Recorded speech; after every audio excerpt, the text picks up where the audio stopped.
Sala Soler. Hoy vamos a ver la unidad número 3 de la clasificación de obligaciones. Vamos a tener en cuenta que es la unidad 3 del programa, pero del cursado excepcional. No es la unidad 3 que estamos acostumbrados a cursar. Por lo tanto, en esta unidad que tenemos la clasificación de las obligaciones, se ve. ¿Están viendo la imagen? Sí, profe. Perfecto. Bien, vamos por la bibliografía. Obligatoria y que me gustaría mucho que al momento de escuchar la clase, esta clase oral, guía, tuvieran el código para poder leer junto conmigo. Como texto de consulta para profundizar los temas, ya que son clases orales, guía, no se desarrollan todos los temas. Yo he consultado, y ustedes también pueden hacerlo, el Manual de Derecho Privado de Borda, de los Bordas, un libro que dejó el doctor Montaldi, de Carlos Calvo Costa, Derecho de las Obligaciones, de donde he tomado el cuadro clasificatorio de las obligaciones. También el Manual de Derecho Privado de Carlucci, que está resumido, pero muy limitado, muy acorde y oportuno para estudiantes de ciencias económicas. Y también, como consulta, aunque no esté actualizado, el libro de quien fuera titular de nuestra cátedra, el doctor Ernesto Guayar, en el libro de obligaciones. Vuelvo a repetir, este libro probablemente tenga algunos puntos que no estén actualizados. Bien, vamos a comenzar la clasificación viendo, como tienen ustedes en pantalla, el cuadro hipnótico, en donde tenemos una amplísima clasificación de las obligaciones. Lo voy a leer rápidamente y después vamos a ir uno a uno viendo de qué se trata este cuadro, que les puede parecer raro, engorroso, pero con palabras muy conocidas. Las obligaciones se pueden clasificar según distintas modalidades. Podemos tener en cuenta el objeto, y si tenemos en cuenta el objeto, podemos dividirla según la naturaleza de la prestación, que pueden ser obligaciones de dar, de hacer, de no hacer, según la determinación del objeto y la naturaleza de los bienes, pueden ser de dar cosas ciertas, de género, de dar dinero, que he dicho, este tema de obligaciones de dar sumas de dinero es tan importante que va en una unidad que próximamente vamos a ver. Puede ser también, según teniendo en cuenta la complejidad del objeto, puede ser un objeto simple o complejo, y en lo complejo puede ser conjunto o disyunto. Y de allí que también podamos hablar de obligaciones alternativas y facultativas. Según la índole del interés comprometido, tenemos obligaciones de medios y obligaciones de resultado. Por el carácter, es decir, por lo que tiene que hacer el deudor, positivas o negativas. Por la aptitud para ser fraccionado, es decir, si se puede este objeto dividir en divisibles e indivisibles. Según los sujetos, puede ser de sujeto singular, de sujeto plural. Esta pluralidad puede ser conjunta, que a su vez se divide en simplemente mancomunada, o puede ser una mancomunación solidaria, o concurrentes. También podemos hablar de una pluralidad disyunta, que para algunos autores es una falsa pluralidad. Y también, si nos atenemos a la causa fuente, pueden ser nominadas o innominadas. Vamos a comenzar nosotros. Este es el cuadro que nos ofrece Carlos Calvo Costa. Hay otros, pero más o menos todos contienen las mismas clasificaciones. Nosotros vamos a pasar por la modalidad del vínculo, que es el último que quedaba, que pueden ser puras simples, modales, con cláusula penal y sanciones conminatorias. No se asusten, ya vamos a ver de qué se trata todo esto. Vamos a ir primero a tratar de ver de qué se trata esto de las obligaciones por el sujeto. ¿Sí? Entonces, abrimos el código ya lo tienen en la mano, para que me acompañen con la clase viendo de qué se trata esto de los sujetos. Bien, dijimos que esto de los sujetos se refiere a las partes de la obligación, es decir, al sujeto acreedor y al sujeto deudor.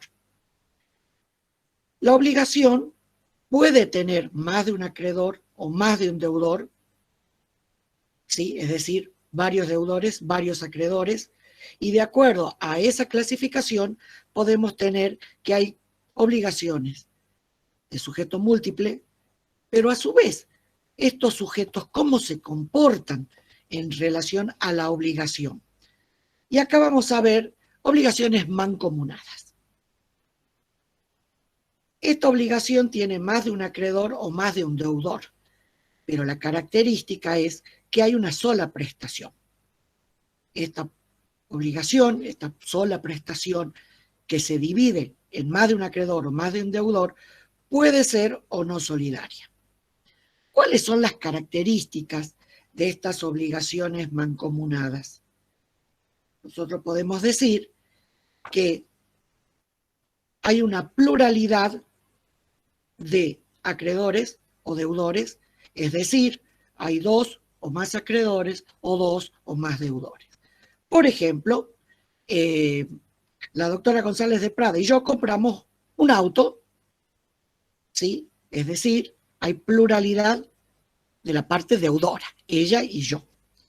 Ahora bien, la prestación de pagar el precio es una sola y el vendedor es uno solo. También puede ocurrir que dos partes, o nos vamos de vacaciones y alquilamos un inmueble por una quincena. Puede haber pluralidad activa de la parte acreedora, si son los que alquilan, y la prestación de la obligación de pagar el precio es una sola y está a cargo de una sola de las partes, en cuyo caso tendríamos un solo acreedor. Ahora bien, hablamos que la prestación es una sola. Entonces, esta misma prestación es debida a todos los acreedores, a todos los deudores y o a todos los deudores. Ya dijimos que puede haber un deudor, varios acreedores, puede haber varios deudores y un acreedor. Ahora bien, podemos decir que la causa de la obligación, cuando estamos hablando de obligaciones mancomunadas, ¿sí?, es la misma para todos los deudores y para todos los acreedores. Por eso decimos, cuando hablamos de obligaciones mancomunadas, que hay unidad de título o causa, ¿sí? Entonces, esto es lo que tenemos que recordar, que hay pluralidad, acreedores, deudores, una sola prestación que es debida a todos los acreedores y deudores, y que la causa de la obligación es la misma para todas las partes. Ahora bien, las obligaciones, vamos a ir ahora al código.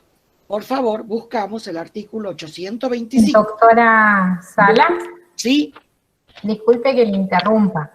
Por una cuestión de tiempo, me están pidiendo si usted se puede abocar a las obligaciones de dar, hacer o no hacer, porque este tema lo va a desarrollar después la doctora Victoria.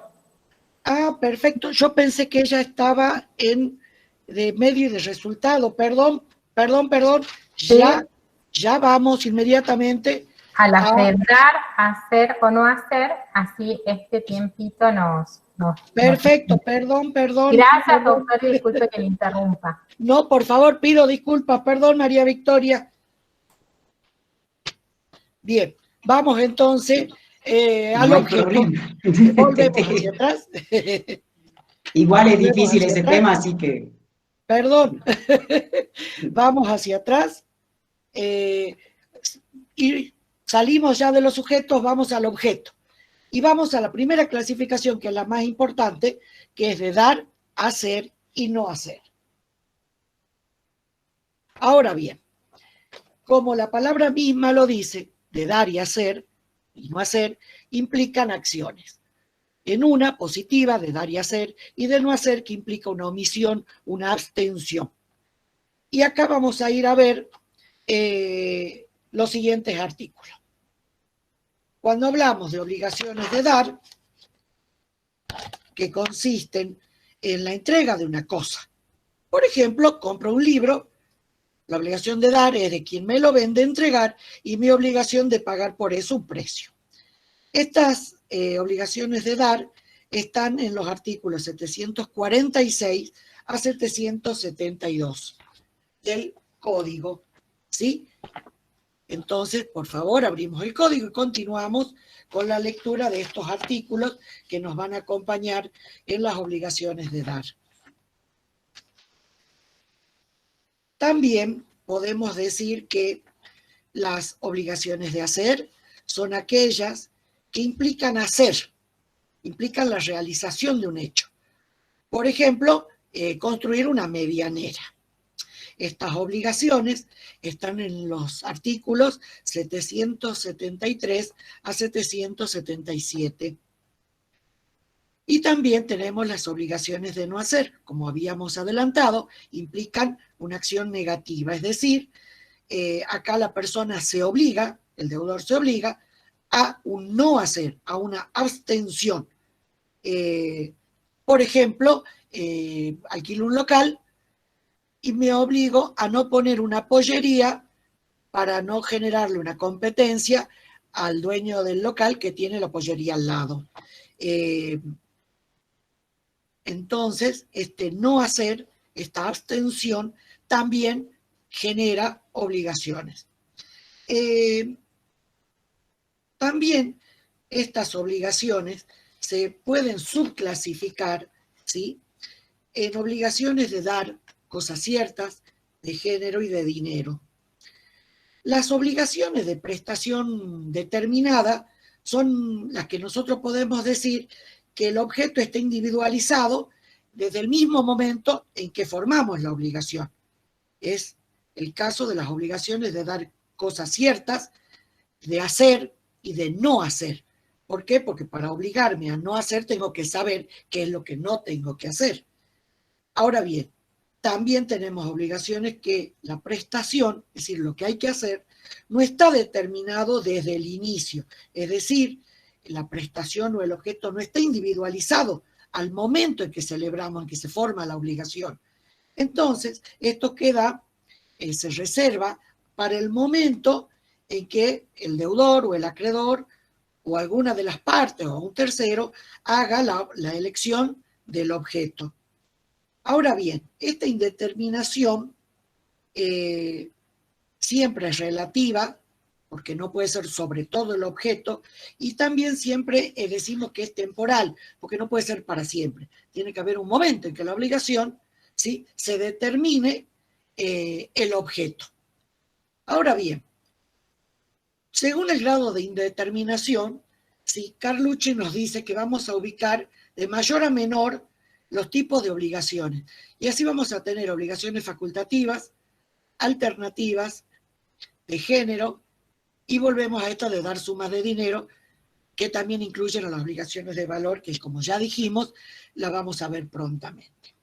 Bien, vamos a decir algo de las obligaciones de dar, ¿sí? Dijimos que tienen por objeto hacer, ¿sí? Este hacer, este dar, implica entregar la cosa, que puede ser una cosa mueble o inmueble. Acá recordamos la clasificación de cosas que ya hemos visto. Ahora, ¿para qué damos? ¿Para qué se entrega? Con el fin de constituir sobre esa cosa derechos reales o de transferir el uso, la tenencia, o también para restituírsela a su dueño. Acá, el objeto de la obligación de dar es entregar la cosa misma, ¿sí? Es decir, esa entrega que yo hago, que doy, ¿para qué lo hago? ¿Cuáles son los fines que puede tener la entrega de la cosa? Dijimos, constituir derechos reales. Por ejemplo, entrego la casa que vendí para que el nuevo propietario, ¿sí?, se constituya allí un dominio, es decir, pasa a ser propietario de la cosa. También dijimos que damos para transmitir el uso. Por ejemplo, el locatario y el locador, que el dueño de la propiedad da, ¿sí?, el goce de la cosa para que otro la use pagando por ella un precio en dinero. También se da para transmitir la tenencia, ¿sí? Por ejemplo, un depósito de mercaderías en donde entrego la mercadería para que me la custodien hasta determinado tiempo que yo la pueda retirar. Y también se da para restituir la cosa a su dueño. Es decir, por ejemplo, devolver el comodato de sifones, devolver la casa que tenía alquilada, ¿sí?, porque ya se venció el plazo. ¿Estamos hasta ahí? Bien, vamos a lo que nos dice el código con respecto a cómo clasifica las obligaciones de dar. Entonces, desde el artículo 749 en adelante encontramos obligaciones de dar cosas ciertas para constituir derechos reales, que ya lo dijimos, obligaciones de dar cosas ciertas para transferir el uso o tenencia, obligaciones de dar para restituir, las obligaciones de género, obligaciones relativas a bienes, que no son cosas, y obligaciones de dar dinero. Acá hubo una pequeña aclaración con respecto a las obligaciones de dar cosas ciertas para constituir derechos reales. Acá la cosa está individualizada desde el mismo inicio de la obligación. Por ejemplo, vendo mi casa que está en la calle Alvear 845, Barrio Centro, San Salvador de Jujuy. ¿Sí? La entrega de este inmueble implica también la entrega de todos los accesorios que haya tenido la cosa, ¿sí?, al momento de celebrar la obligación. Esta obligación de dar, que tiene por finalidad, dijimos, transmitir un derecho real, no debemos confundirla con el derecho real en sí mismo, que se constituye con el cumplimiento. Esto puede parecer medio engorroso, pero lo vamos a entender mucho mejor cuando veamos contratos y allí veamos las obligaciones de las partes, cuáles son los efectos de esas obligaciones, y ahí ustedes van a poder entender esto tan teórico de las obligaciones, ¿sí? Ahora bien, vamos a seguir con un concepto sobre las obligaciones de género. Vamos al artículo 762. Las obligaciones de dar es de género, nos dice el código, si recae sobre cosas determinadas solo por su especie y cantidad. Las cosas debidas en una obligación de género deben ser individualizadas. Recordemos bien esto. La elección le corresponde al deudor, salvo que las partes hayan pactado otra cosa, y la elección debe recaer sobre cosas de calidad media y debe ser hecha mediante la manifestación de la voluntad, sea esta expresa o tácita. Acá lo importante de las obligaciones de género, que es la entrega de la cosa o varias cosas que el deudor o el acreedor puede elegir dentro de varias, ¿sí? El deudor está debiendo algo al acreedor que todavía no ha sido individualizado, ¿sí? Entonces hay un plazo para que pueda individualizarse el objeto, ¿sí?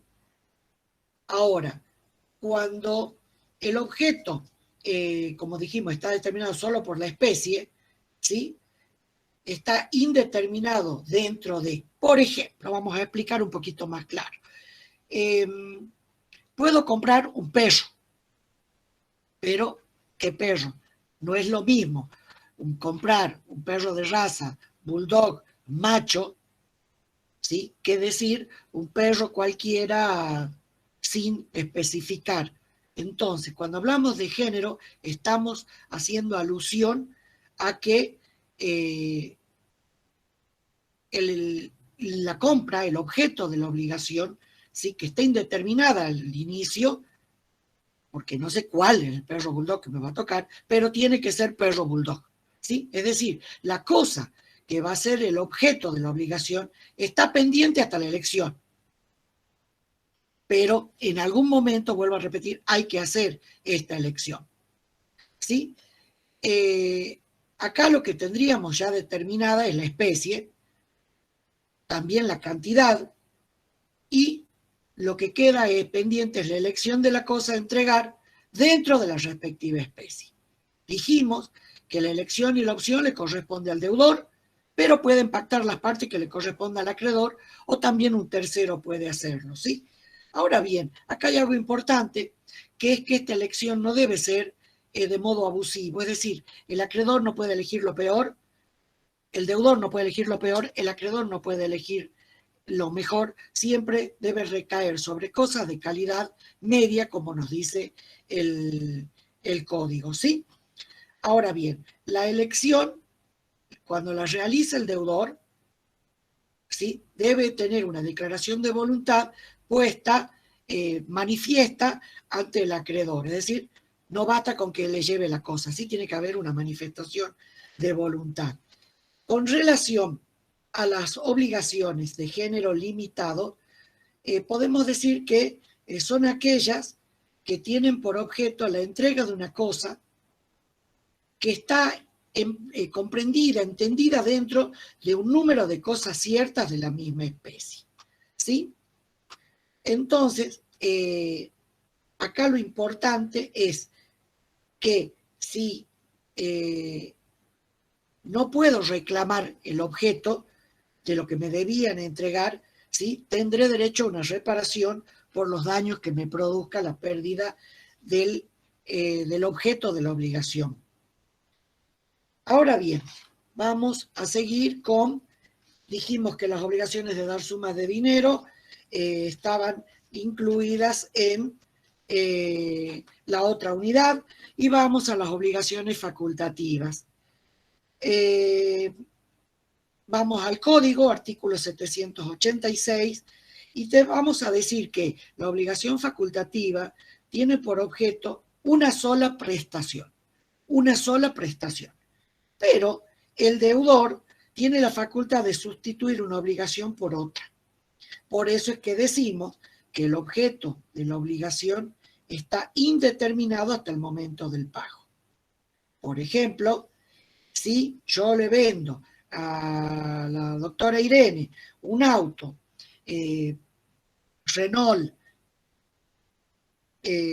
patente XZ8, ¿sí?, pero también me reservo la facultad para entregar otro que puede ser un Peugeot, etcétera, etcétera, de las mismas condiciones que tenía el Renault por el cual habíamos generado la obligación. Es decir, la prestación principal, que es el objeto de la obligación, era entregar el Renault, ¿sí? Pero tenemos esta otra potestad, ¿sí?, que es la prestación subsidiaria, o también llamada accesoria, ¿sí?, que se dice que es la facultad que tengo como deudor para sustituir la prestación principal, que era el Renault, por un Peugeot, ¿sí? Esto trae como consecuencia, y es importante, ya que si la prestación principal, es decir, la entrega del Renault, tiene algún vicio o se declara la nulidad, ¿sí?, también pasa a ser nula la obligación facultativa, es decir, esta facultad accesoria que tenía de reemplazar una por otra, ¿sí? Ahora bien, todo el articulado nos habla sobre la potestad o la facultad que tiene el deudor de reemplazar y en qué momento puede hacer la opción de reemplazar un objeto por otro. En las alternativas, 779 del código, lo buscamos, acá las obligaciones tienen un solo objeto, ¿sí?, entre muchas prestaciones, ¿sí?, que son independientes y distintas entre sí. Ahora bien, la elección que hay que hacerse entre todas ellas, desde el principio está indeterminada, pero el deudor sí o sí está obligado a cumplir con una de todas ellas. ¿Se entiende? Es decir, acá el objeto, en estas obligaciones, el objeto es único. No es como en el anterior, ¿se acuerdan? El Renault y el Peugeot. No, acá es uno. Pero indeterminado. Es decir, existe una pluralidad de prestaciones que pueden ser elegidas por el acreedor, ¿sí? O por el deudor, pero esta indeterminación tiene que cesar, y cesa en el momento del pago, pues el deudor solo va a cumplir cuando satisface la prestación elegida. Es decir, la prestación elegida pasa a ser la única que debe y también la que constituye el objeto definitivo de la obligación. Es decir, todas estas prestaciones independientes y distintas quedan sometidas a la elección que puede hacerla tanto el acreedor como el deudor. Pero también estas prestaciones pueden ser de la misma o de distinta naturaleza, ¿sí? Es decir, puede ser un auto o una lancha, ¿sí? Es decir, no está especificado que tengan que ser 2 vehículos, por ejemplo. Las prestaciones, ya habíamos dicho que son independientes y distintas entre sí. Entonces, a diferencia de lo que pasaba en las facultativas, ¿sí? Acá es al revés. Acá si hay una nulidad o una imposibilidad, no se afecta a la otra prestación, que siempre va a subsistir, ¿sí? Mientras sea posible. ¿Se entiende? Ahí se diferencia de lo que habíamos visto entre las facultativas y las alternativas. La indeterminación que habíamos dicho, ¿sí? Que dijimos que es inicial, es decir, al momento de constituir la obligación, también llega un momento en que tiene que cesar. Y se hace por medio de la elección, de la opción que puede hacer el deudor. Ya dijimos que también puede hacerla el acreedor, pero también puede hacerla un tercero, tal como lo establece el código en el artículo 783. ¿Sí? Vamos a seguir la lectura para ir profundizando, ustedes los van a hacer desde la casa, para ir profundizando las características de cada una de estas obligaciones. ¿Sí? Ahora bien, también dijimos que dentro de las que implican un hacer, una acción positiva, tenemos las obligaciones de hacer. ¿De qué se trata esto de las obligaciones de hacer? Y vamos al artículo 773 del Código. Son aquellas cuyo objeto consiste en un despliegue, en un hacer, implican energías que pueden ser físicas o intelectuales, que el deudor tiene que hacerlas para cumplir a favor del acreedor. Ahora bien, puede ser la prestación de un servicio, puede ser la ejecución de un hecho en un tiempo determinado, ¿sí? ¿Dónde y cuándo lo acordaron las partes? Volvemos a repetir, artículo 773. Y acá están incluidos, por ejemplo, los servicios de asesoría de un abogado, las consultorías y asesoría de los contadores, los médicos, por ejemplo, los diseños de los arquitectos, las de un albañil, etc. ¿Sí? Dijimos, el artículo 774 nos habla dentro de estas obligaciones de hacer de la prestación del servicio, que dice que puede ser realizar cierta actividad. También el 775 nos habla que puede ser la realización de un hecho que debe ser hecho en tiempo y forma, como lo acordaron las partes, ¿sí? Y también en el 776 nos habla qué pasa con el incumplimiento de las obligaciones de hacer, ¿sí? ¿Qué potestades, qué facultades tiene el acreedor, ¿sí? Que en relación al incumplimiento de las obligaciones de hacer? Ya sabemos que no se puede constreñir físicamente al deudor para el cumplimiento. Por lo tanto, normalmente o lo ejecutamos por otro a cargo del deudor, o también puede ser que se demande por daños y perjuicios cuando el deudor no quisiera ejecutar o haya ejecutado mal su actividad. El acreedor tiene no solo acciones para pedir que se ejecuten las acciones, sino también para demandar ante el incumplimiento del deudor. En relación a las obligaciones de no hacer, que también dijimos que acá es una abstención, vamos al artículo 778, que nos habla de que las obligaciones de no hacer son aquellas cuyo objeto consiste en abstenerse de algo. Es decir, yo podría hacer algo si no fuera que me obligué a no hacerlo. Es decir, la ley no me lo prohíbe. Yo pacto en no hacerlo, ¿sí? Y dice el 778 que la obligación de no hacer es aquella que tiene por objeto una abstención del deudor o tolerar una actividad ajena, y su incumplimiento imputable permite reclamar la destrucción física de lo hecho y también los daños y perjuicios. ¿Sí? ¿Se acuerdan ustedes que dijimos el ejemplo que alquilo un local y me comprometo a no poner una pollería, dado que al lado el dueño del local tiene otro negocio? Por lo tanto, yo podría hacerlo si no fuera que me obligué voluntariamente, ¿sí?, a no hacerlo. Las obligaciones de no hacer, obvio, como todas las obligaciones, que creo no haberlo dicho, pero esto es muy importante, deben cumplirse de buena fe. Todas las obligaciones deben hacerse o no hacerse de buena fe, en el tiempo indicado y también del modo en que las partes entendieron que debía realizarse. Es decir, prima en el cumplimiento de las obligaciones la buena fe. Esto es muy importante, porque cuando veamos estas obligaciones plasmadas en los contratos, vamos a ver la importancia que tiene, ¿sí?, el cumplimiento en tiempo y forma y la buena fe en los mismos. ¿Algo más, María Victoria, que me quede?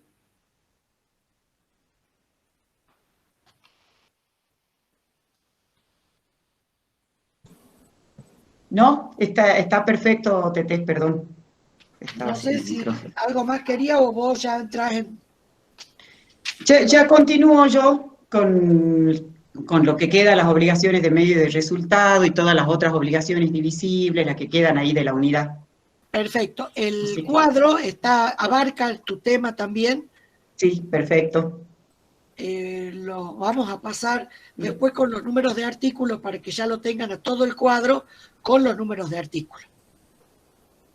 Perfecto, perfecto, buenísimo está el cuadro, para que los chicos tengan un panorama total. Exacto, exacto, pero ya teniendo los números de artículos se le va a hacer más fácil para buscar el código y poder profundizar el tema. Claro, perfecto, perfecto, Tete. Dejo de compartir. Bueno, así.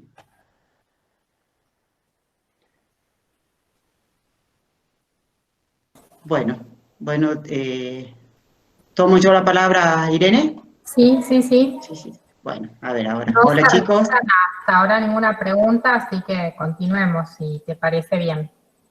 Sí, había una pregunta ahí medio cortita que preguntaban si tenía que estar por escrito las obligaciones de no hacer. Eso depende de la naturaleza de la obligación. Fíjense, Marquitos, ahí contéstenles a los chicos que están preguntando eso.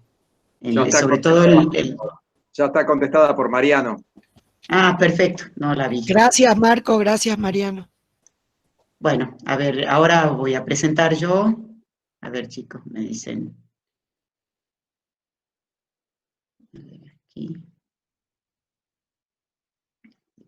Compartir.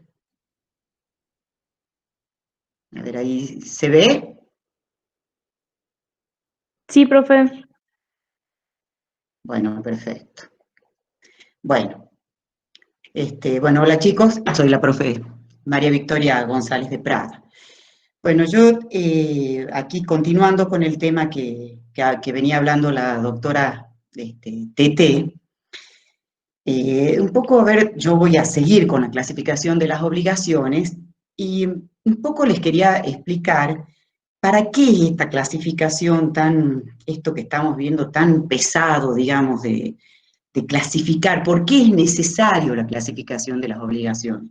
Porque ustedes habrán visto que hasta ahora, lo que nosotros hemos venido hablando desde que hemos empezado estas unidades de obligaciones con los profesores que han dado la anterior clase, el meollo del asunto de la obligación es su incumplimiento. Es decir, las obligaciones nacen para ser cumplidas y general y normalmente se cumplen. El problema aparece cuando no se cumplen, es decir, cuando hay un incumplimiento de la obligación. Entonces, para nosotros saber si realmente hay un incumplimiento, es muy importante saber cuál era la obligación que tenía que cumplir el deudor. Entonces, para eso es muy importante saber qué clase de obligación era, si era una obligación en la que había que dar una cosa, en la que había que hacer algo, o en la que había que no hacer algo, y para qué era ese dar. Es decir, todo esto que nos venía contando la profesora Tete es muy importante para poder identificar si hay realmente un incumplimiento o no, y ahí se articula todo el sistema legal. Bueno, cuando nosotros vimos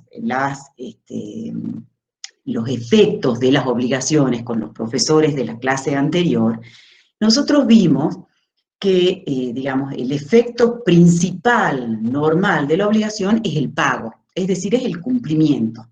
Entonces, eso sucede cuando se cumple con la obligación, se paga voluntariamente el deudor, cumple con la prestación a la que se obligó, exactamente con lo obligado. Y los efectos anormales son la ejecución por otro o la ejecución forzada, que es cuando ya interviene el juez y tiene que obligar al deudor a cumplir. Entonces se obtiene la prestación, digamos, debida, pero a través del juez que articula todo el sistema legal para que el deudor cumpla.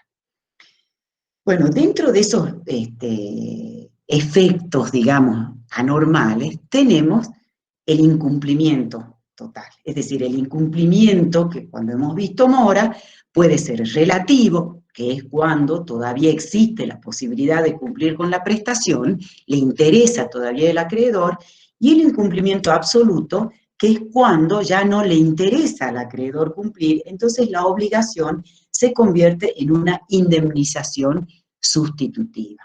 Entonces, les vuelvo a decir, muy importante saber qué tipo de obligación era la que debía el deudor para saber dónde estamos parados, es decir, cómo vamos a hacer cumplir la obligación para satisfacer el interés del acreedor.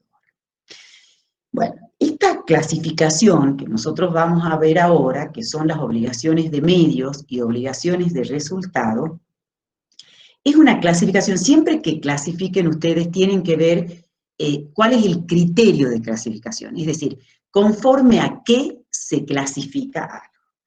Entonces, aquí esta clasificación es según el interés comprometido, es decir, qué perseguían las partes al contraer la obligación. Yo aquí les puse, en las obligaciones de medios, puse una foto en la que está un médico, ahora que estamos con estos temas, digamos, de la salud, y una señora a la cual él la está atendiendo. Lo característico en las obligaciones de medios es que el deudor, en este caso sería el médico, se obliga frente al acreedor a poner toda la diligencia y los medios técnicos que están a su alcance para cumplir con la prestación. Es decir, y eventualmente obtener el resultado. Es decir, él pone todos los medios técnicos que tiene y con la diligencia que le exige su profesión o el lugar que ocupa, con independencia que se logre el resultado que normalmente quiere el acreedor. ¿Qué les quiero decir? Por ejemplo, en la prestación médica, digamos, el profesional no se obliga, no asegura que nos va a curar. Él asegura, digamos, o él se compromete a poner todos los medios técnicos que están a su alcance para que obtengamos el resultado querido, que es curarnos, pero no lo garantiza. Es decir, no, porque ustedes saben, lo estamos viendo, no todos respondemos frente a la misma enfermedad de la misma manera, hay imponderables, hay un montón de variables que inciden en las que pueden modificar el resultado.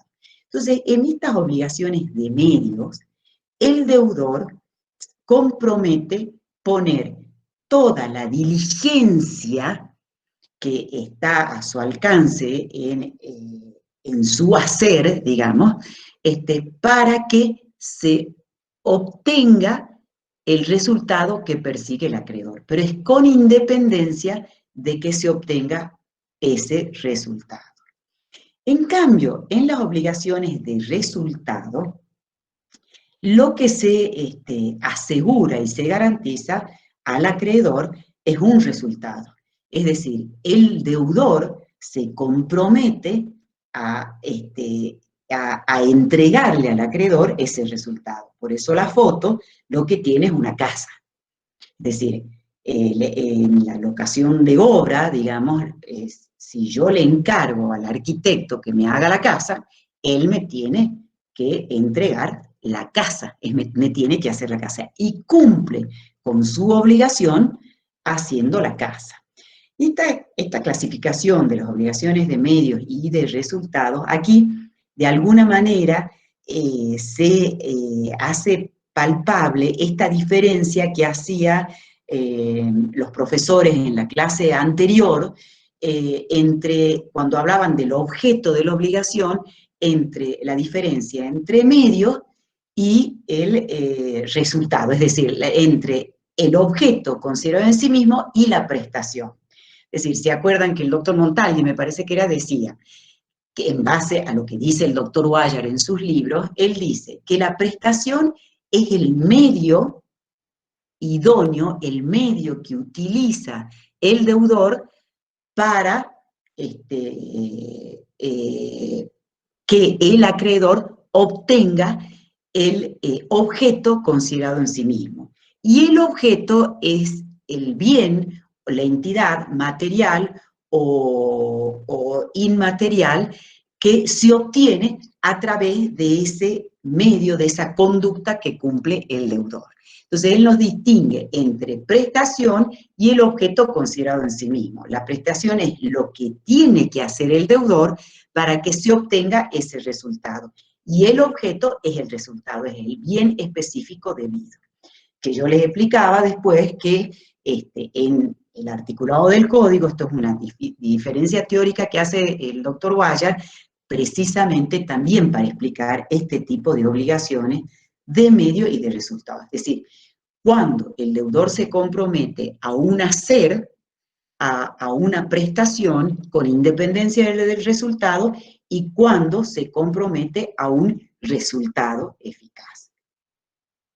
Bueno, ¿qué características tienen estas obligaciones? Primero vamos a ver las características y después les voy a contar un poco que son un poco discutidas, es un poco discutida esta clasificación. ¿Qué características tienen? En las obligaciones de medios, como les decía, el deudor se obliga a poner toda la diligencia y los medios aptos para que se produzca el resultado querido por el acreedor. Pero su obligación está en poner la diligencia y los medios técnicos que están a su alcance para que el acreedor pueda obtener el resultado que persigue. No garantiza el resultado. ¿Y cómo cumple el deudor? El deudor cumple con solo emplear los medios prometidos, aunque no se logre lo deseado. El médico cumple con poner todos los medios técnicos que estén a su alcance para curarnos, aunque en definitiva no nos cure. En este tipo de obligaciones, el incumplimiento de la obligación no se prueba demostrando la falta de resultado, sino que el acreedor debe demostrar que el deudor no empleó los medios técnicos adecuados, es decir, que fue negligente, que fue imprudente, es decir, que obró con culpa. ¿Sí? Es decir, en estas obligaciones, ¿cómo mostramos el incumplimiento? No mostramos porque no me curó, sino se muestra demostrando que el deudor obró con culpa, es decir, que fue negligente, que fue imprudente, que no puso todos los medios técnicos que la ciencia que él tenía le exigían, de acuerdo a la naturaleza de la obligación, para que yo obtenga el resultado que perseguía como acreedor.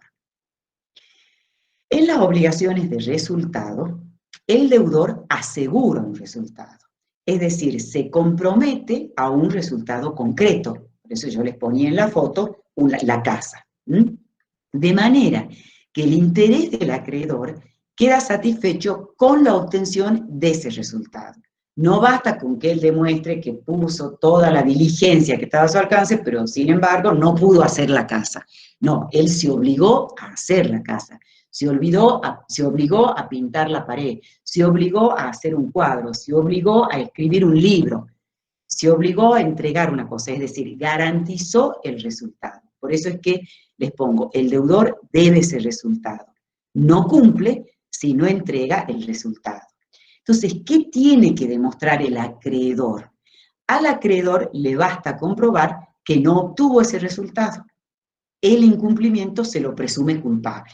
Es decir, frente al incumplimiento yo demuestro, me tenía que hacer la casa, no hizo la casa. Tenía que escribir el libro, no hizo el libro, no escribió el libro. Yo demuestro, acreedora, el incumplimiento. Y ese incumplimiento se lo presume culpable. Quien debe demostrar que no tuvo culpa es el deudor. Él deberá que cumplió o que cumplió, que consiguió ese resultado, o bien que el incumplimiento no le es imputable, es decir, que fue por una causa ajena a él, por el hecho de un tercero, por un caso fortuito o fuerza mayor, es decir, por algo que le impidió a él cumplir con ese resultado. Por ejemplo, en el caso de la casa, que el deudor que le tenía que dar la plata para comprar todos los materiales no le dio en tiempo oportuno, o que todo el material que compró, qué sé yo, no sé, en estos momentos que estamos viviendo todo lo que vivimos, no, pues se compró en Salta y no puede llegar, entonces no puede terminar de hacer la casa, etcétera. Es decir, tiene que demostrar que ese incumplimiento no le es imputable. Bueno, el doctor Guayar, respecto de estas obligaciones, es muy crítico y él dice, digo dice porque en sus libros él sigue estando, digamos, a pesar de que no está en la cátedra, lo tenemos en los libros y su pensamiento sigue vivo. Él critica esta clasificación porque esta clasificación no estaba en el Código Civil y es una clasificación que viene de los franceses y tampoco está así como clasificación, digamos, en el Código Civil y Comercial de la Nación Nuevo, sino que ya vamos a ver cuáles son los artículos que las tratan.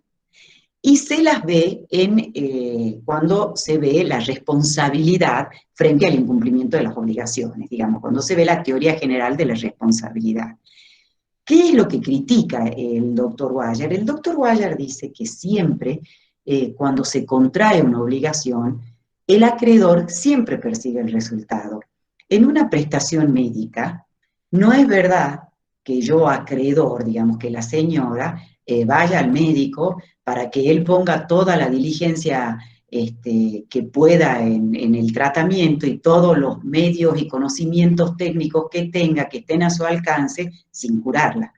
Es decir, él lo que dice es que nosotros siempre buscamos que nos curen. Entonces, él critica esta clasificación porque ¿cuál es qué es lo que hace esta clasificación? Invierte la carga de la prueba. Fíjense, yo les puse acá que cómo se prueba en las obligaciones de medios el incumplimiento. El incumplimiento se prueba con el acreedor, que debe demostrar que el deudor no empleó los medios técnicos adecuados, que el deudor fue negligente o imprudente. En el caso de la prestación médica, el acreedor es la señora, o sea, somos todos nosotros, que no estamos en mejores condiciones para demostrar que el médico no ha sido diligente, no ha puesto todos los conocimientos técnicos. En cambio, el médico, el deudor, sí está en condiciones de demostrar, porque es su ciencia y es su conocimiento, que ha puesto toda la diligencia posible. Entonces, él critica eso porque en la clasificación esta de medios hace que seamos nosotros, el acreedor, que en este caso es débil frente al profesional, que demuestre que el deudor empleó todos los medios técnicos que estaban a su alcance. Es decir, nosotros no podemos demostrar qué dice la ciencia médica, si me ha curado efectivamente o no. Entonces él dice que nosotros siempre buscamos un resultado y que para él, en este tipo de obligaciones, yo tengo que demostrar que no cumplió, es decir, que no me curó, y será el deudor el que demuestre que ha sido todo lo diligente y que ha utilizado todos los medios técnicos y científicos que estaban a su alcance para curarme y que no obstante no lo pudo hacer.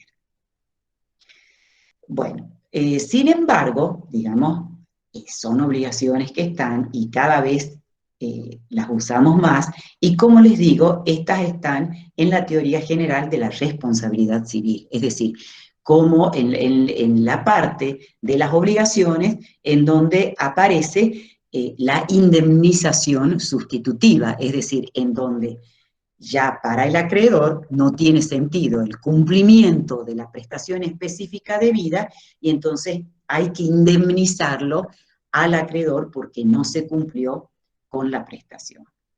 Bueno, como les decía, yo en el Código Civil no las teníamos a la clasificación y en el Código Civil y Comercial de la Nación, que tampoco las tenemos dentro de la clasificación de las obligaciones, las tenemos en algunos artículos del Código. El artículo 774, fíjense lo que dice. Les vuelvo a decir lo que les dijo la doctora TT, que siempre traten de tener los códigos a mano para que ustedes aprendan a manejar, y porque siempre estamos hablando de los artículos y no los escribimos en los PowerPoint nosotros. En algunos casos sí, en otros no. Fíjense aquí el artículo 774. Les dice, la prestación de un servicio, que está hablando de las obligaciones de hacer. Les dice, la prestación de un servicio puede consistir en realizar cierta actividad con la diligencia apropiada independientemente de su éxito. Las cláusulas que comprometen a los buenos oficios o a aplicar los mejores esfuerzos están comprendidas en este inciso. Es decir, no hay duda que este inciso A se está refiriendo a las obligaciones de medio. Fíjense, la prestación de un servicio puede consistir en realizar cierta actividad, en un hacer, con la diligencia apropiada, independientemente de su éxito. Las cláusulas que comprometen a los buenos oficios o a aplicar los mejores esfuerzos están comprendidas en este inciso. ¿Sí? Está lo que les hablaba de la prestación médica. El mismo artículo, en el inciso siguiente, prevé obligaciones de resultado. Volvemos a leer. La prestación de un servicio puede consistir, inciso B, en procurar al acreedor cierto resultado concreto, con independencia de su eficacia. C, en procurar al acreedor el resultado eficaz prometido. La cláusula llave en mano o producto en mano está comprendida en este inciso. Esos dos supuestos de los dos incisos, en realidad, lo característico es que el deudor comprometió un resultado concreto.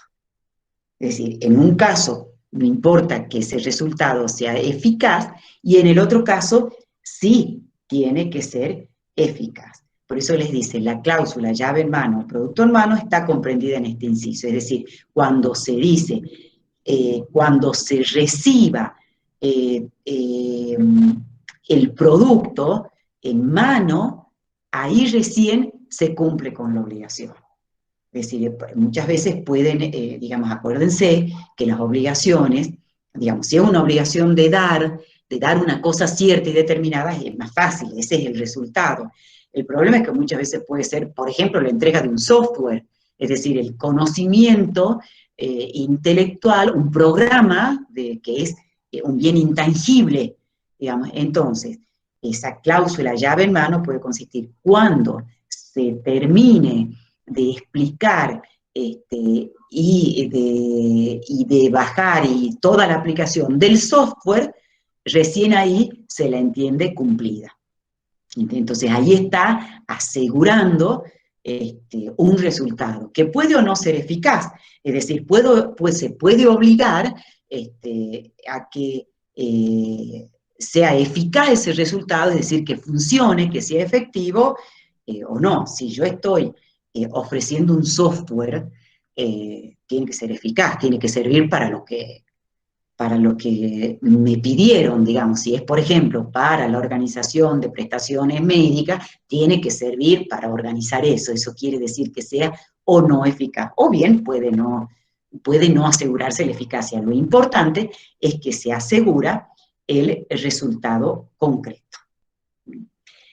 Después tenemos el artículo 1291. El artículo 1291 lo tenemos dentro del capítulo del contrato de transporte.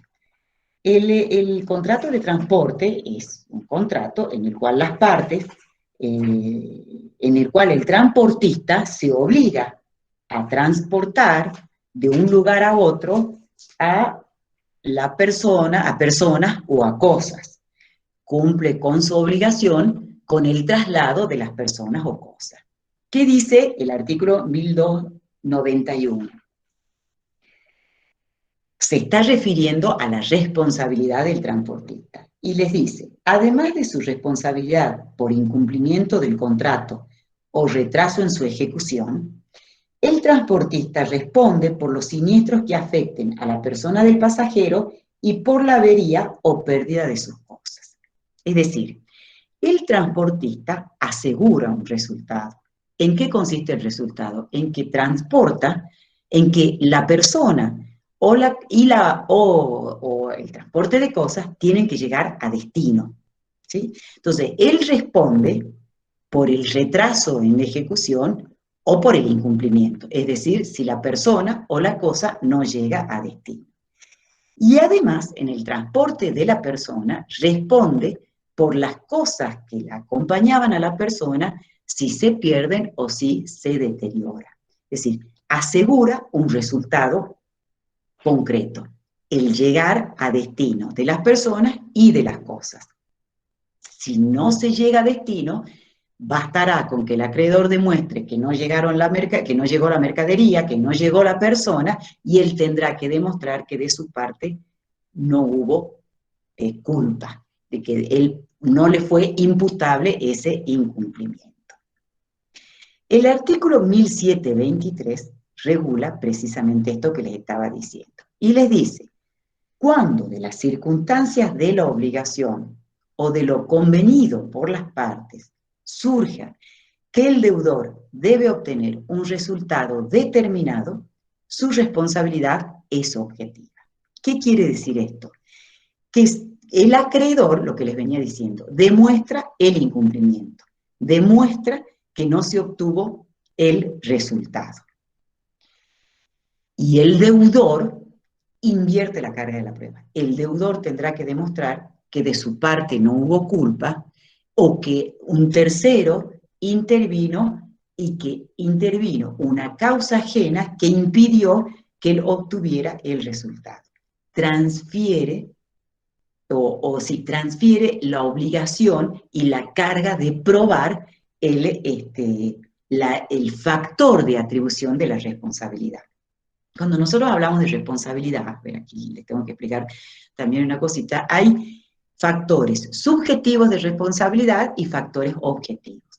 Los factores subjetivos son, siempre acuérdense, cuando nosotros decimos subjetivo, se está refiriendo al sujeto. Nosotros podemos responder frente a un acto ilícito o frente a un incumplimiento obligacional, que es la ilicitud en materia de obligación, por negligencia o imprudencia, es decir, por factores subjetivos. Fui negligente, no puse toda la diligencia que requería la naturaleza de la obligación, y por eso no cumplí. Fui imprudente, no puse todos los medios técnicos o todo el conocimiento que debía tener para el cumplimiento de la obligación, o por dolo. Fui, en este caso, el dolo en el incumplimiento obligacional no es el mismo dolo del acto ilícito, no es la intención deliberada de dañar, sino el dolo en el incumplimiento obligacional es que a sabiendas incumplí mi obligación. Tenía todo mi alcance, pero yo no quise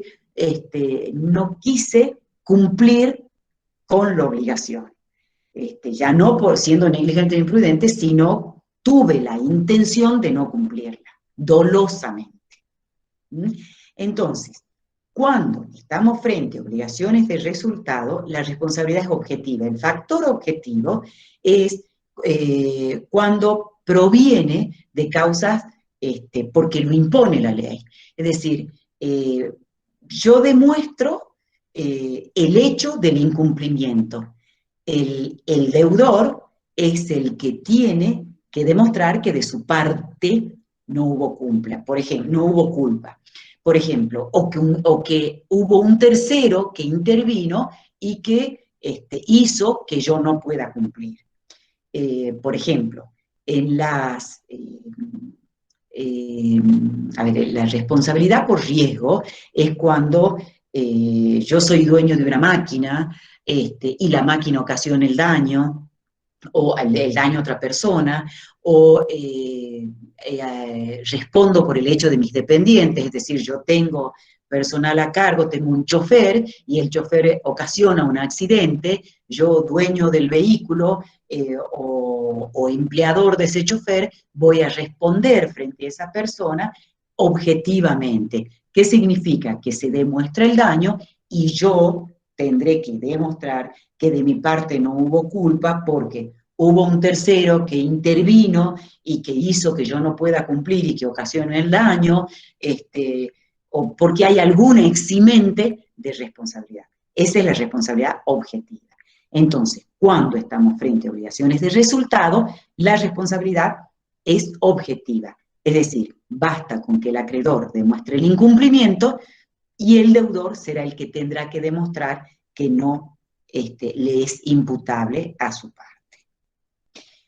Luego tenemos el artículo 1768, que se refiere a las actividades de los profesionales liberales. Este artículo les dice, 1768.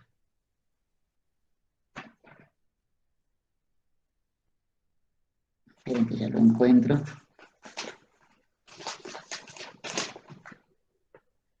Fíjense lo que les dice. El título del artículo es Profesiones liberales. Esto es bien importante porque nos incumbe a nosotros. La actividad del profesional liberal está sujeta a las reglas de las obligaciones de hacer. La responsabilidad es subjetiva, excepto que se haya comprometido un resultado concreto. Y luego les dice, cuando la obligación de hacer se preste con cosas, la responsabilidad no está comprendida en la sección 7 de este capítulo, excepto que cause un daño derivado de su vicio. La actividad del profesional liberal no está comprendida en las responsabilidades por actividades riesgosas previstas en el artículo 1757. Esas actividades riesgosas son las que les estaba hablando yo de cuando el daño es causado por una máquina, el daño es causado por el hecho del dependiente, es decir, es cuando el daño es causado por el riesgo en sí mismo de la cosa. Entonces, ciñéndonos a estas obligaciones de medios y obligaciones de resultado. La obligación del profesional liberal son obligaciones de hacer. Nosotros, los contadores, los abogados, los administradores, los licenciados en administración, los médicos, los ingenieros, etcétera, nos obligamos a obligaciones de medios. Es decir, nos obligamos a poner toda nuestra diligencia para que el servicio que nosotros hemos ofrecido sea el adecuado y lleve al resultado esperado por el acreedor. Es decir, ustedes contadores, digamos, la participación del contador, ¿cuál es el interés perseguido por el acreedor? El acreedor va a buscar o va a pretender que su empresa tenga buena marcha, que tenga una buena actividad económica, que esté organizada, que tenga hecho los balances, pero no están asegurándole el buen éxito de la empresa. Cuando es un particular, ustedes le aseguran hacerle bien la liquidación de los impuestos, es decir, que tenga sus cuentas ordenadas, pero no que va a ser rico con su actividad. Es decir, no aseguran el resultado concreto, excepto que se haya comprometido a un resultado concreto. Por eso, en principio, la actividad del profesional liberal se rige, es una responsabilidad subjetiva, ¿sí? Es decir, nosotros tenemos que demostrar haber puesto toda la diligencia que requería la naturaleza de la obligación, salvo cuando hemos comprometido un resultado concreto. Por ejemplo, el contador que se obliga a hacer los balances, el contador que se obliga a hacer una auditoría. En esos casos, el contador se obligó a hacer un resultado concreto. Él tiene que entregar los balances, él tiene que hacer la auditoría. El abogado, por ejemplo, que asume la representación en un juicio, nunca se va a obligar a ganar el juicio, porque siempre está la posibilidad de perderlo, pero sí se obliga a poner toda la diligencia en la tramitación del juicio, que no se le venzan los plazos, que no le perima la instancia, que la defensa sea lo mejor que él pueda. Entonces, ¿quiénes son los que estamos en estas obligaciones de medios? Somos nosotros, los profesionales liberales. Y en esta clasificación de obligaciones está en juego la responsabilidad de las profesiones liberales, que si llegamos a tener tiempo, vamos a hacer que el profesor Mariano Zulueta nos dé una clase sobre la responsabilidad de los profesionales liberales y en concreto la responsabilidad de los contadores y las responsabilidades de los licenciados en administración. Fíjense, yo ahí les puse que los administradores de sociedades tampoco garantizan el buen éxito de su gestión, sino que ellos garantizan poner toda la diligencia en la gerencia de la empresa, en la gerencia de la administración. Entonces, en general, son ejemplos de estas obligaciones de medios, las obligaciones que provienen de las locaciones de servicios, de trabajo, de mandato, en donde el deudor se obliga a un hacer a prestar los servicios.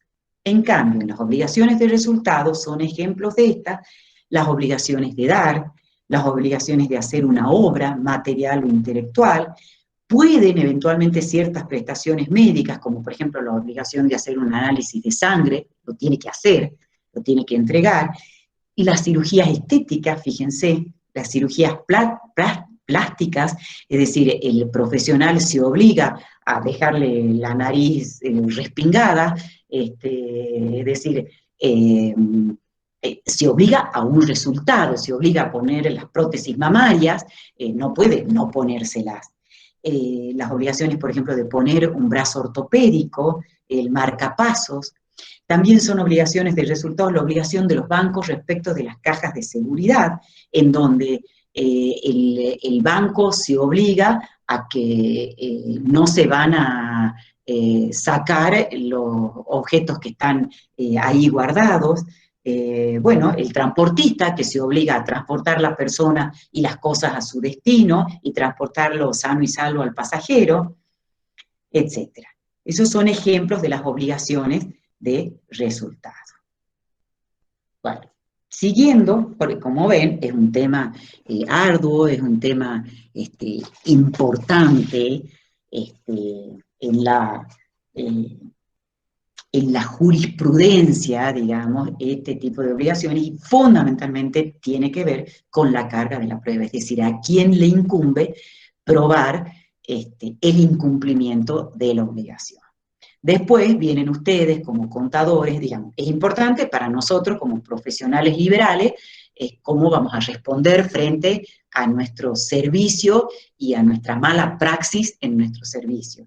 Y por otro lado, es importante porque ustedes son los que evalúan esa indemnización, esa reparación, que no es más que una indemnización económica, una indemnización pecuniaria frente al incumplimiento de la obligación. Bueno, siguiendo con el cuadrito que la doctora Sala Soler nos hizo, tenemos las obligaciones divisibles e indivisibles. Las obligaciones divisibles tienen por objeto prestaciones susceptibles de cumplimiento parcial. Es decir, el criterio de clasificación en estas obligaciones es de acuerdo al objeto, es decir, a la posibilidad material que tenga el objeto de la obligación. Si el objeto puede fraccionarse, la obligación es divisible.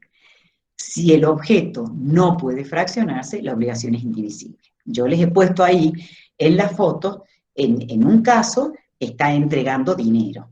Es decir, el dinero es siempre fraccionable.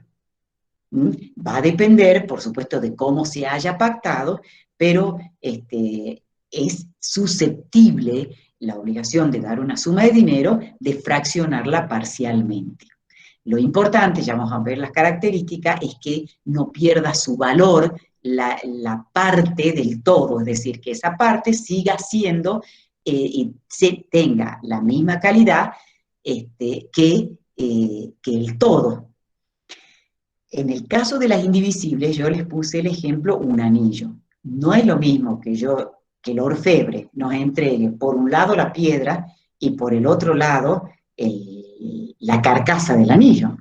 Esta obligación, si el orfebre se obliga a entregar un anillo, cumple con su obligación entregando el total del anillo. Es decir, esta obligación es indivisible. Ahora, ¿qué características tienen? Están tratadas, yo les he puesto aquí los artículos que me parecían importantes porque no les iba a poner todos, ustedes igual tienen que leer los capítulos que de alguna manera les desarrollé aquí en el PowerPoint. Lo característico de las obligaciones divisibles es que sean materialmente fraccionables, de manera que cada una de sus partes tenga la misma calidad del todo. Es decir, si yo fracciono un terreno, el terreno no se tiene que convertir en antieconómico, es decir, tengo que poderlo fraccionar de tal manera que las partes en las que lo fracciono tengan la misma calidad del todo. No debe quedar afectado el valor del objeto, ni convertirse en antieconómico su uso y goce por efecto de la división. ¿Sí? Debe haber pluralidad de sujetos, es decir, si bien la clasificación de las obligaciones indivisibles e indivisibles tiene en cuenta la posibilidad del fraccionamiento del objeto, tiene sentido cuando la obligación tiene pluralidad de sujetos, porque si es uno solo, el acreedor, o si es uno solo el deudor, aunque el objeto pueda ser fraccionado, la obligación es indivisible. Acuérdense los principios del pago que han desarrollado los profesores, que hacen al objeto del pago, en donde les decía era la localización, la integridad del pago, es decir, el deudor cumple entregando todo lo prometido, es decir, toda la prestación. Entonces, si es uno solo el deudor, aunque sea fraccionable, él debe cumplir con la totalidad de la prestación. Si la obligación divisible es además solidaria, se aplican las reglas de las obligaciones solidarias. Ya lo vamos a profundizar un poquito, ya la doctora Tete les adelantó que son las obligaciones solidarias, ya les voy a explicar qué quiere decir esto. ¿Cuáles son los ejemplos de obligaciones de dar sumas de obligaciones divisibles? les decía, las obligaciones de dar sumas de dinero, las obligaciones de dar cosas fungibles, que son esas obligaciones de las cuales hablaba la doctora Tete, que son las obligaciones de género. Es decir, obligaciones que están indicadas en su especie, cantidad y calidad, pero que son lo mismo, es lo mismo un quintal de trigo que otro quintal de trigo. Es decir, las cosas fungibles son aquellas que se cambian por otras de la misma especie y cantidad. Es lo mismo el Código Civil y Comercial de la editorial Zavalía con otro igual de la misma editorial. Ya no sé si de la editorial Hammurabi es fungible. ¿Me entienden? O sea, las cosas fungibles son aquellas identificadas por su género y que son iguales en la misma cantidad y en la misma calidad. Entonces, son fraccionables porque se indican por cantidad, por medida, se pueden fraccionar porque es lo mismo un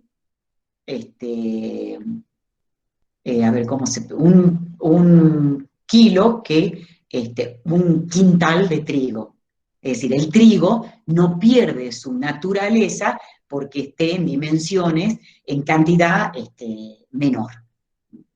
Las obligaciones indivisibles son aquellas en donde la prestación no puede ser materialmente dividida.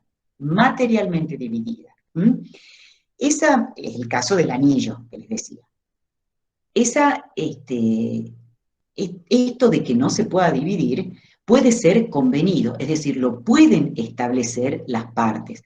Por ejemplo, yo me puedo obligar a entregar 5 cachorros de los perritos que decía la doctora Tete, y bueno, puedo entregar de a uno, hasta que llego a los 5, pero si las partes pactan en que se tienen que entregar los 5 cachorros juntos, la obligación es indivisible. Si hay duda, se le entiende solidaria. También ya vamos a profundizar ese tema. Puede también la obligación ser dispuesta por la ley. Es decir, habrá que ver en qué casos se fija una indivisibilidad dispuesta por la ley. ¿Cuáles son? Por ejemplo, las obligaciones de dar una cosa cierta. Es una obligación indivisible. La entrega del anillo. Las obligaciones de hacer, salvo que las partes establezcan lo contrario. Siempre estas son normas, acuérdense, supletorias. Es decir, puedo yo pactar que en la cosa cierta, me entregue primero la piedra y después la carcasa del anillo, o que haga primero la mitad de la casa y después las otras 2 habitaciones que faltaban. Las obligaciones de no hacer son indivisibles. Generalmente la obligación de no hacer es más difícil que se pueda fraccionar.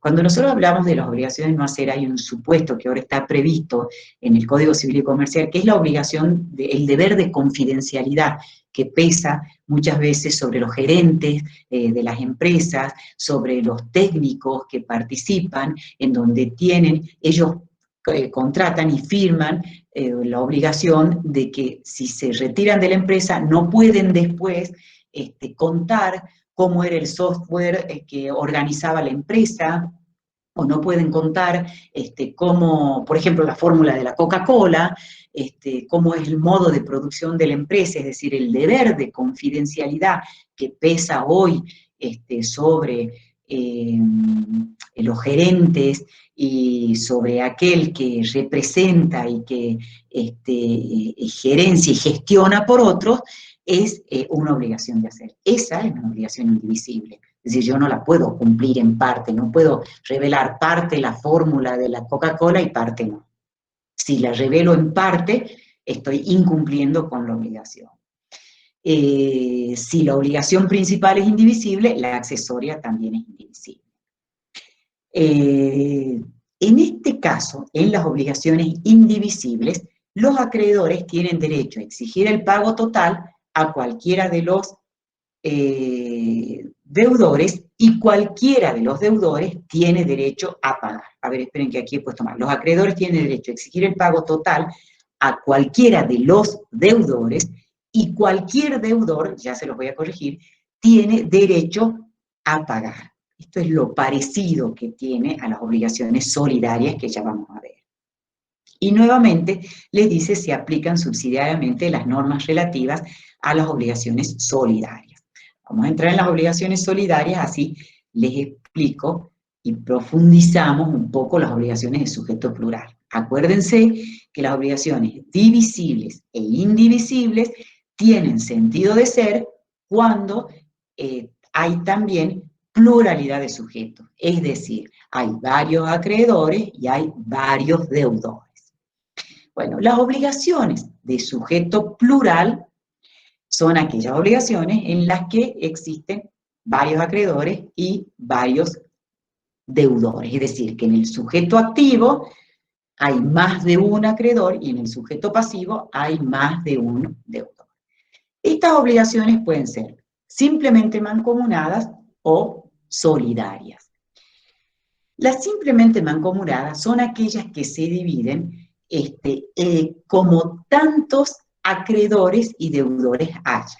Es decir, están tratadas en esos artículos y les dice, el crédito o la deuda se fracciona en tantas relaciones como acreedores y deudores haya.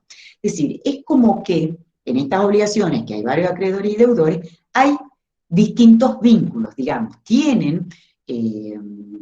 se contrae, digamos, por el mismo hecho, pero el vínculo es diferente y cada uno se obliga por la cuota parte. Por ejemplo, las obligaciones de pagar los honorarios de un abogado que representa a varias personas, cuando se regulan los honorarios, cada parte debe su parte. Es decir, si eran dos partes, van a deber el monto que se ha regulado dividido en 50%. Y el acreedor le puede exigir a cada uno de ellos la cuota parte que cada uno le corresponde en la obligación. Las cuotas se consideran créditos o deudas distintas los unos o los otros, y se rigen por las normas de las obligaciones divisibles. Es decir, son obligaciones que se dividen, que los vínculos se dividen. En cambio, las obligaciones solidarias son aquellas en las que cada acreedor tiene derecho al total de la obligación y cada deudor debe el total de la obligación. Es decir, ellos, digamos, fundados en una misma causa, en una causa única, el vínculo se determina, si bien habiendo pluralidad de acreedores o deudores, ya no el acreedor tiene derecho solo a exigirle al deudor la parte que le corresponde en la obligación, sino que ese acreedor tiene derecho al todo y ese deudor tiene deber por el todo de la obligación. Ahora, una vez que ese deudor pagó al acreedor el total de la obligación, ese deudor tiene derecho a que los otros deudores le devuelvan, le reintegren lo abonado en la proporción que cada uno de los deudores tiene en la obligación. Y a su vez, el acreedor al cual se le pagó el total de la obligación, ese acreedor debe a los otros acreedores devolverles la parte que les corresponde en el total de la obligación. Pero el pago que hace ese deudor por el total de la obligación extingue la obligación respecto de ese acreedor al que pagó y respecto de todos los demás. ¿Entienden? O sea, se extingue, o sea, el acreedor le va a poder repetir y le va a poder, el acreedor le va a poder devolver, les va a tener que devolver a los otros acreedores, reintegrar a los otros acreedores, pero esos acreedores ya no les pueden exigir a los deudores, porque la obligación que se pagó en su totalidad se extinguió frente al deudor.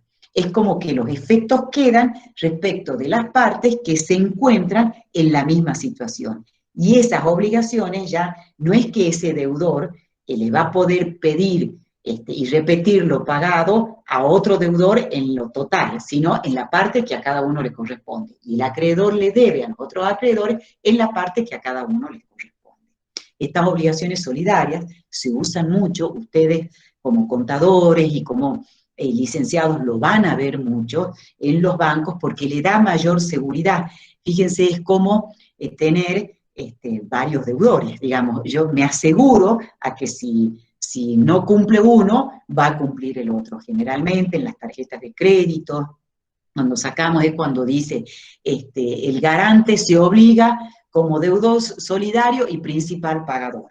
Es decir, tengo deudor solidario y principal pagador, significa que tengo dos deudores, y dos deudores obligados por el total de la obligación. No como en el caso de las mancomunadas, que estaban obligadas por la mitad de la prestación. Se caracteriza cuando el cumplimiento total se puede exigir a cualquiera de los deudores por cualquiera de los acreedores. No se presume, debe surgir del título constitutivo de la obligación o de la ley. Esto es bien importante. La solidaridad no se presume. Siempre tiene que surgir del título de la obligación o de la ley. Se trata de obligaciones que tienen una causa única y con pluralidad de sujetos. Es la misma causa. Cualquiera de los deudores solidarios tiene derecho a pagar la totalidad de la deuda y puede repetir los de los demás codeudores según la participación que cada uno tiene en la deuda. Aunque si uno es insolvente, la cuota la asumen los demás. Aunque todos los acreedores tienen derecho al cobro, cuando uno de ellos demandó judicialmente el pago a un deudor, este debe pagar al acreedor demandante. Esto es importante. Si bien los acreedores tienen derecho al todo, si uno de ellos demandó a un solo deudor, se extingue la obligación cuando ese deudor le tiene que pagar a ese acreedor. Después se verá cómo se repiten lo pagado o se devuelven lo pagado, pero se extingue la obligación cuando se le paga al deudor que demandó judicialmente. La obligación se de la totalidad a un solo deudor, el acreedor que recibió la totalidad de la deuda debe a los demás acreedores la cuota de participación que cada uno tiene en la obligación. La cuota de participación se fija de acuerdo a lo pactado, a la fuente de la obligación y a las circunstancias que rodearon la obligación. ¿Sí? Ahí tienen los artículos para que estudien las obligaciones solidarias. Este es un tema bien importante, un tema con el cual ustedes van a trabajar mucho, se utiliza mucho las obligaciones solidarias. Las obligaciones concurrentes también son obligaciones en las que tenemos pluralidad de acreedores y pluralidad de deudores. Se caracterizan porque son aquellas en las que varios deudores deben el mismo objeto, pero en razón de causas diferentes. Fíjense, las obligaciones solidarias es en razón de la misma causa. En cambio aquí, en estas obligaciones concurrentes, varios deudores deben el mismo objeto, pero es en razón de causas diferentes. Yo les puse estas fotos para que ustedes se acuerden. En un accidente de tránsito, los dueños del vehículo, el que tiene la culpa, le debe la indemnización al otro que chocó por los daños causados. Pero a su vez, ustedes saben que nosotros, quienes tenemos este vehículo, tenemos obligación de asegurar los vehículos. Y el seguro que es obligatorio es el seguro contra terceros. Ese seguro, ¿en qué consiste? En que la compañía aseguradora le va a pagar a ese tercero por mí el daño causado. Es decir, yo contrato el seguro precisamente para que se obligue por mí a pagarle a ese tercero frente al daño causado. Entonces, aquí tenemos dos obligados. Yo, que soy la persona que choqué al otro auto y que soy la culpable y que le debo abonar todos los daños, y mi seguro, que el seguro contra terceros, que es el que está obligado a pagar por mí el daño que yo le ocasioné. Entonces son varios deudores que deben el mismo objeto en razón de causas diferentes. Yo debo en razón del hecho de haber chocado al otro con culpa, es decir, del acto ilícito, del accidente de tránsito. La causa de mi obligación es el acto ilícito. El seguro debe en virtud del contrato de seguro que yo celebré, que celebró el conductor que tiene la culpa, el contrato frente a terceros, es decir, celebré un contrato de seguro para que, en el supuesto de que yo viva un siniestro y cause daño a otro, mi seguro le pague a él por mí. Esas son las obligaciones concurrentes que se caracterizan porque si bien deben el mismo objeto, provienen de causas diferentes. ¿Cuáles son las características? El acreedor tiene derecho a exigir el pago a uno, a varios o a todos los codeudores simultáneamente. El pago realizado por uno de los deudores extingue la obligación de los otros obligados concurrentes, o sea que si uno paga, si la compañía de seguro paga, ya yo no tengo, que soy el asegurado, no tengo obligación de pagar. Y se aplican subsidiariamente las normas de las obligaciones solidarias. Fíjense cómo, tanto en las obligaciones indivisibles como en estas obligaciones, las normas madres son las normas de las obligaciones solidarias, que son la propagación de los efectos, la extinción de las obligaciones, etc. Por eso es bien importante que ustedes entiendan y que profundicen el régimen de las obligaciones solidarias. Bueno, aquí tenemos las obligaciones con cláusula penal. ¿Cuáles son estas obligaciones? Son obligaciones por la cual, para asegurar el cumplimiento de la obligación, se sujeta a una pena o una multa el cumplimiento de la misma. Es decir, en caso de retardo o de que no se ejecute con la obligación.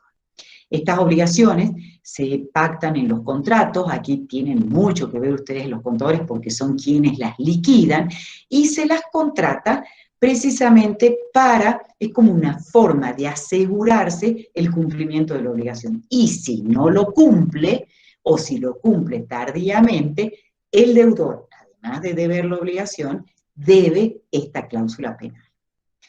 Pueden fijarse o pueden tener por objeto una suma de dinero o cualquier prestación que pueda ser objeto de una obligación. Y pueden ser en beneficio del acreedor o de un tercero. Normalmente, por ejemplo, en los contratos de locación de cosa, se fija que la entrega de la cosa, digamos, al término del contrato deberá entregarse la cosa en el mismo estado en que se la recibió. Si vencido el contrato no entrega la cosa, pagará, se fija en concepto de cláusula penal, un interés del 5% equivalente del 5% del alquiler mensual diario hasta que entregue la cosa. Esa es una cláusula penal. Lo importante de entender en la cláusula penal es que suple la indemnización de los daños. Es decir, si se fija una cláusula penal, el acreedor no tiene derecho a otra indemnización, aun cuando demuestre que la reparación no es suficiente frente al daño causado. Suple la indemnización. La pena se puede disminuir proporcionalmente a la parte cumplida de la obligación, es decir, si se cumplió parcialmente la obligación, pueden las partes disminuirla.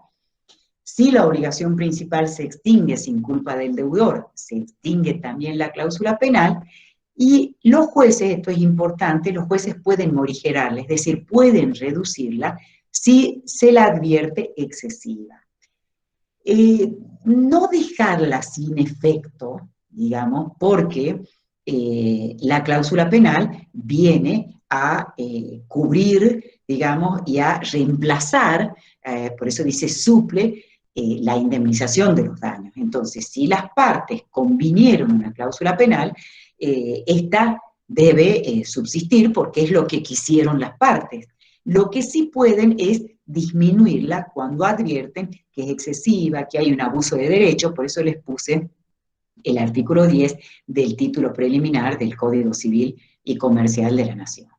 Las sanciones conminatorias son otro tipo de obligaciones, son obligaciones que las fija el juez, los jueces, para quienes no cumplen deberes jurídicos impuestos en una resolución judicial. Es decir, ¿qué persiguen? Persiguen que la parte cumpla con la resolución judicial, con deberes jurídicos impuestos por el juez.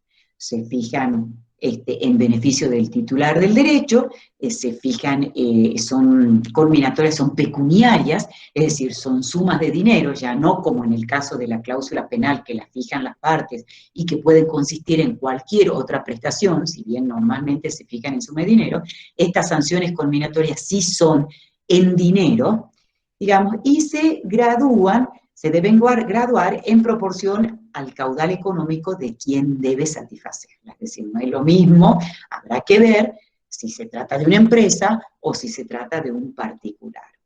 Estas pueden ser dejadas sin efecto o reajustadas si desiste de la resistencia o justifica su proceder. Es decir, por qué no cumplió con la resolución judicial, por qué no pudo cumplir, o bien cuando cumple, es decir, los jueces las pueden dejar sin efecto, si bien son fijadas en beneficio del titular, por eso es que no es multa, sino son sanciones combinatorias, se fijan en beneficio del acreedor de esa obligación, de ese deber jurídico que no se está cumpliendo, sí las pueden dejar sin efecto frente al cumplimiento del deber jurídico impuesto por una resolución judicial o frente a la justificación del proceder.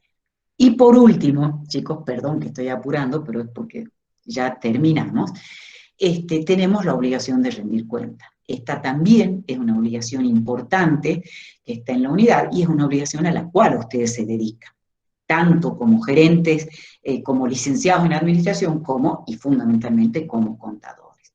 Bueno, la cuenta es ustedes esto ya lo deben saber, pero bueno, jurídicamente es la descripción de los antecedentes, hechos y resultados pecuniarios de un negocio, es decir, patrimoniales. Patrimoniales, pecuniarios, dinerarios de un negocio. Hay rendición de cuentas cuando se las pone en conocimiento de la persona interesada. Es decir, cuando yo pongo las cuentas, cuando yo le rindo lo que hice con el dinero, con la administración, a la persona interesada estoy rindiendo cuentas. Es una obligación de hacer. ¿Cómo deben ser hechas? Es decir, ¿cuáles son los requisitos y quiénes son los obligados? Deben ser hechas de modo descriptivo y documentado, incluir referencias y explicaciones, acompañar los comprobantes de ingresos y egresos y concordar con los libros que lleve quien las rinda. ¿Sí? Importante, los requisitos que les dice. ¿Quiénes son los obligados?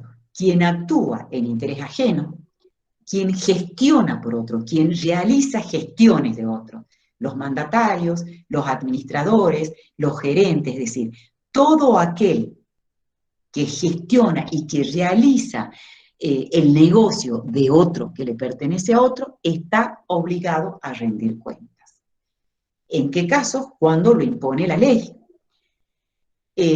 Cuando se trata de partes también que están vinculadas en relaciones de ejecución continuada y la rendición es apropiada a la naturaleza del negocio. Es decir, estamos vinculados en forma permanente y estamos ejecutando continuadamente la prestación del contrato, estoy obligado a rendir cuentas porque la propia naturaleza, siempre y cuando la propia naturaleza del negocio lo requiera. Es decir, yo estoy gestionando permanentemente, lo estoy representando permanentemente, estoy disponiendo de plata de aquella persona, estoy administrando su negocio, estoy obligado a rendir cuentas. ¿Cuándo deben ser hechas?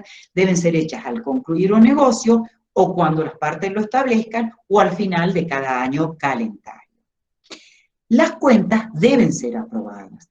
¿Y cómo se aprueban? Expresa o tácitamente. ¿Se acuerdan cuando hemos hablado de la manifestación de la voluntad? Expresa en forma categórica, cuando se lo hace por escrito, cuando no hay duda de manera indubitable, o tácitamente. Y en el plazo establecido, puede ser que establezca la ley, puede ser que lo establezcan las partes, o bien a los 30 días de presentada en debida forma. Si las partes no fijaron el plazo, si la ley no fijó el plazo, se deben rendir a los 30 días es decir, digamos, se la entiende aprobada transcurridos los 30 días de presentada en debida forma. Por errores de cálculo o de registración, puede ser impugnada dentro del plazo de caducidad de 1 año. Esto es importante también para los contadores. Por errores de registración o errores de cálculo, puede ser impugnada dentro del plazo de caducidad de 1 año. Acuérdense que estas también son normas supletorias, depende de lo que la empresa o lo que las partes establezcan en la relación jurídica que subyace y que da lugar a esta obligación de rendir cuentas. Una vez que se han aprobado las cuentas, se deben pagar los saldos y se devuelven los títulos y los documentos entregados. Ahí se entiende que están rendidas directamente las cuentas. O sea, aprobadas las cuentas, si existe un saldo de esta rendición de cuentas, se paga el saldo, puede no existir, y se devuelven los títulos y los documentos entregados. Puede ser que de la rendición de cuentas no hayan saldo, pero generalmente consiste en estas dos partes. O sea, primero se rinde las cuentas y luego, una vez rendidas, si hay un saldo, está la obligación de pagar, que se convierte ya no en una obligación de hacer, sino en una obligación de dar suma de dinero. Bueno, chicos, con esto terminamos. Voy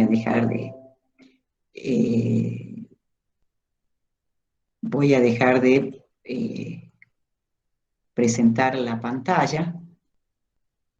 Ahí estamos, dejar de presentar. Ahí estamos. Bueno, perdón que haya apurado al último. Si querés que cortemos, no sé si hay preguntas. Las preguntas que fueron formulando, los profesores las fueron contestando. Igual va a quedar después el chat. Bueno, perfecto. Entonces, profesora, fue sumamente claro. Bueno, ya nosotros, si querés, podés cortar la grabación y les decimos a los chicos que, bueno, ya les vamos a subir bien los Power